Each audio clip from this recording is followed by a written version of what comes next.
Thanks everybody for coming, and I believe that the people that came and saw this great fight tonight at Atlantic City Boardwalk Hall, saw really a spectacular fight between two great warriors and champions.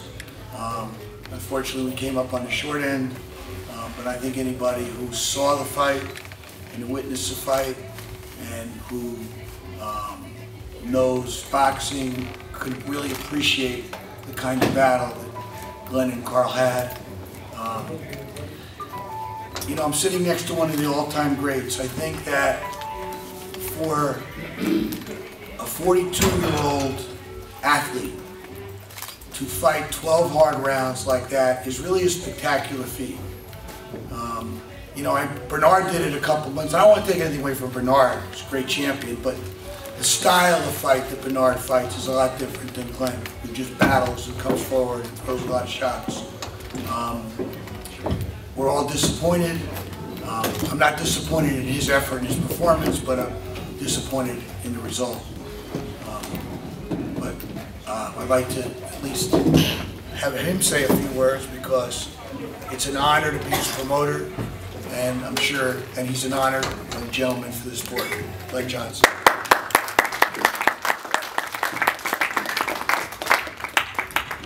Thank you all for being here. I just want to say thanks to my wonderful training staff, my trainer Lando Cuellar, my conditioning coach Steve, owner of Froch Boxing, great manager Henry Foster, and a wonderful promoter that I have in Lou DeBella, and also Leon Margulies. They did a wonderful job with my career ever since I got in business with them. And we come up on the short end a few times and they never turned their back on me. So for that I'm very grateful. I have dealt with promoters before that all I need to do is to lose a fight and then move on to the next guy. So I'm very grateful to be working with these two great promoters. And my training staff and manager, we've been together for a very long, long time. Very loyal people. So I'm encouraged, fight hard for my career and for the people who watch boxing. And when I see me fight, I put very hard dedication and hard work into my training so I can come out and give great effort. Sometimes I come up on the short side at the end of the stick, but you know, as such is life, we never always succeed in everything we try. So for me, I just go home and put more effort into it and see what I can come out and bring to you guys next time. So I just want to say thank you. I appreciate all the you guys write and say, and you guys are the eye of boxing. So you know, you guys know what you see and what your thoughts and opinions are, and I will listen to those and read those tomorrow. And all I can say is thank you guys for being here, and I do the best that I can, and I will be back. Thank you. If you don't love Glen Johnson, you don't love boxing, and you saw again tonight why that is the case. And you know, if you want to define the word professional in the sport of boxing, then you can put this man's picture next to the word professional. And I want to, you know, basically echo what Leon said. It's an honor and a privilege to be his promoter. It's an honor and a privilege to be his friend, to work with people like Henry Foster and Orlando and the entire team.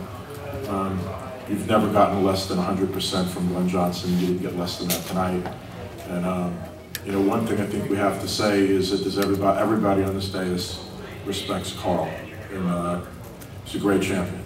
I mean, if Andre Ward thinks he's going to have an easy night, he's going to find out differently, because it's going to be a very, very tough fight. Carl Froch is an excellent, excellent fighter.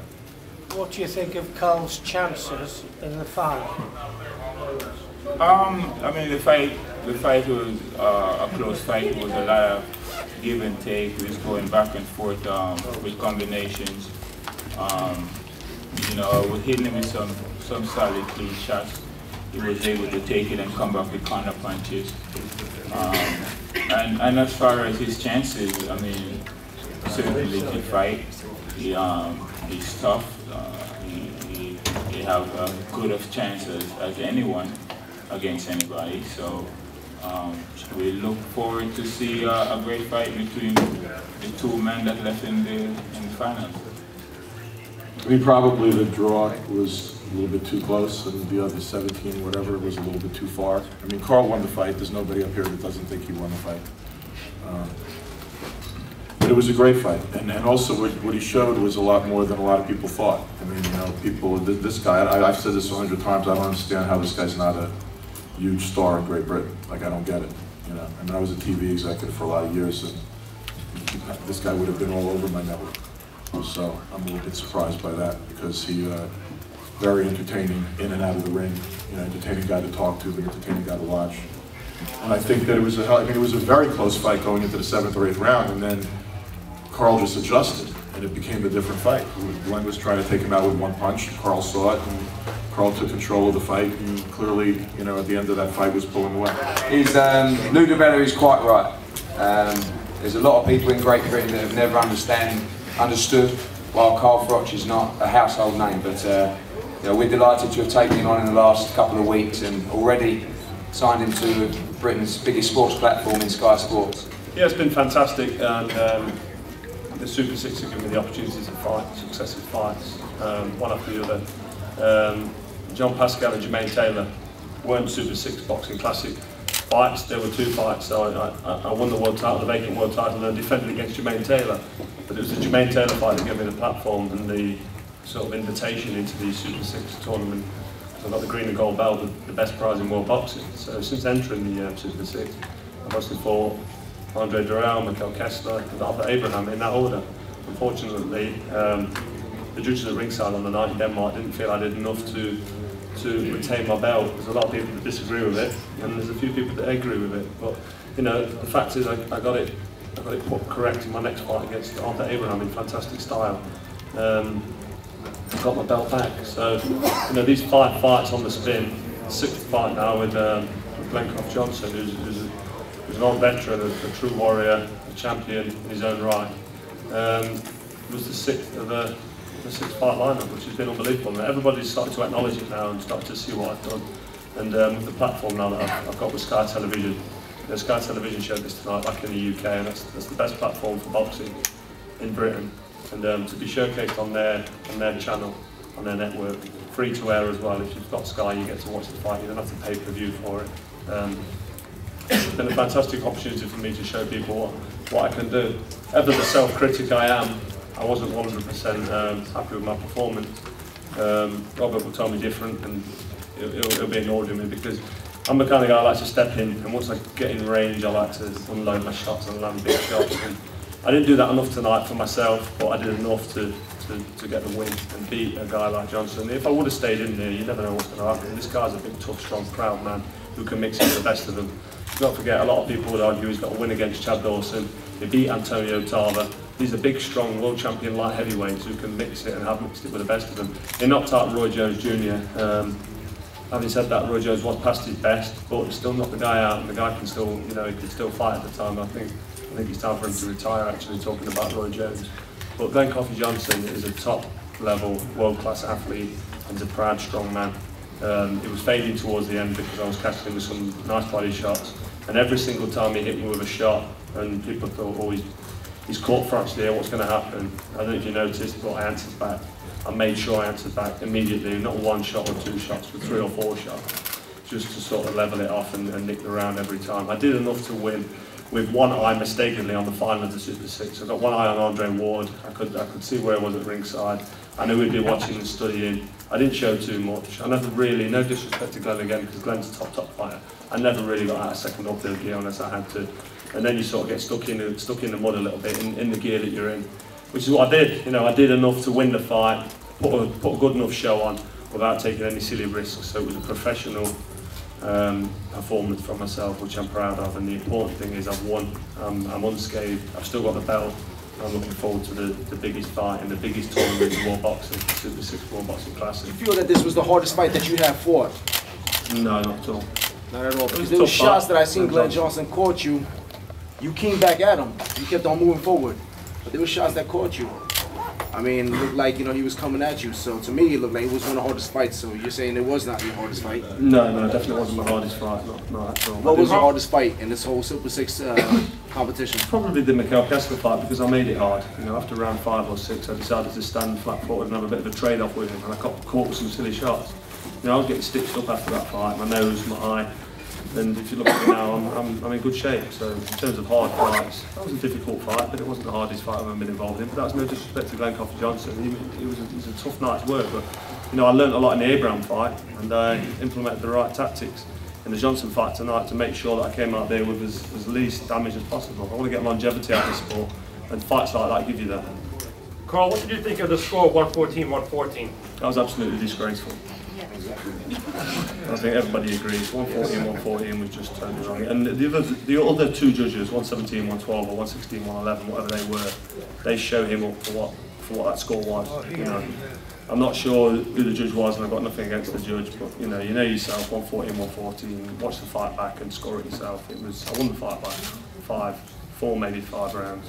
At least. He's a fantastic athlete. He's a great fighter, a good competitor. Olympic gold medals aren't given out, you know, like Camden. He's a good fighter, but Olympic gold medals don't guarantee world level stardom in the professional rankings, as we've seen with Audley Harrison, and as we've seen with more recently James DeGale.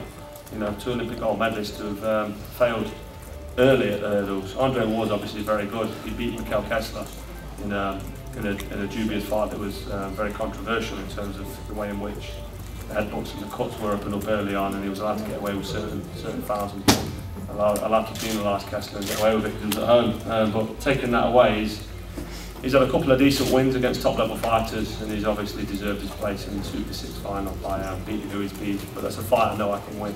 I spoke to Rob McCracken at length about Andre Ward. He's not a banger, so anybody who can't punch against somebody who can bang and who's got a jaw like I've got, they're in trouble, because I can just put them on the back foot regardless of what they're doing. I can put pressure on them and put them on the back foot, make them work and hit them hard and often. So Ward's got a problem there if he feels he can just keep me off with his little petty jab and hold and use his head as a third arm. He's not going to get away with it, especially out of Oakland, his hometown, which this fight's not going to be there, that's for sure. So, you know, the Ward fight's going to be a massive fight. It's a fantastic sporting occasion between 2 of the top super middleweights in the world, not taking anything away from Ward. But it's a fight we know we can win. I'm sure Ward feels he can win the fight.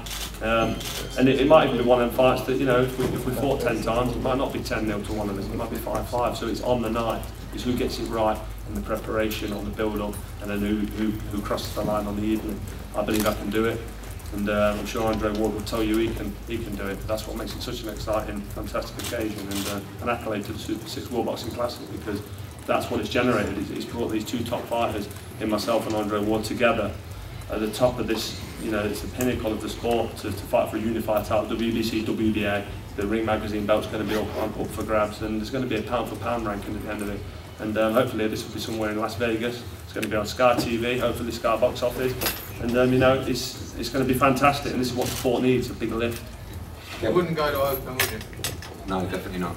In fact, he's not a big puncher. That might not be a weakness, because he can make up for that with speed and movement and boxing ability, which he's obviously got. This is why he's got a gold medal.